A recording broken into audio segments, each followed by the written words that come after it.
Con này chắc là nó giật thát ư. Con ba hay con hai. Ú đây. Mình đi xe của anh với con này nào. Đây này. Số 2 Số 3.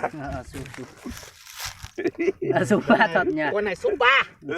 Cái con này số 8 à? Con này thì số như số kiểu Số nan chứ, số nan chứ. Cái này giống số 8 lắm. Cài đi. Lang tính đánh đi. Con này nó bỏ là cháu của con nó hốt mẹ. Bảo là con này chắc là ruột thắt vì mẹ. Con cháu của cháu thì có là hốt nó trúng cái đầu đâu. Chả mà trúng cái đầu tí nào. Nó trong đó giòn như hát tà giống hát tà như được.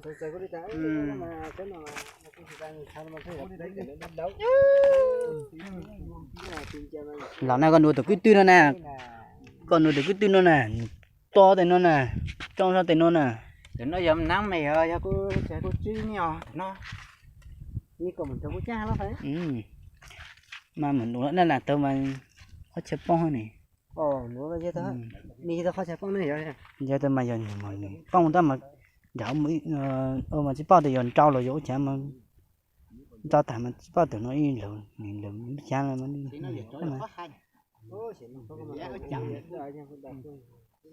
ta thử nó quay ra rồi cho nó nấu sạch nổ thật cây chỉ tao mà cho mọi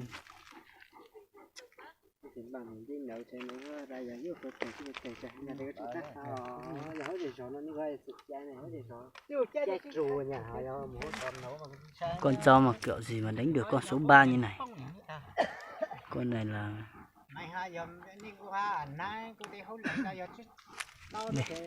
Không có chó lửa trong thực tế nó. Đánh đi cho đi. Phải to nhỉ.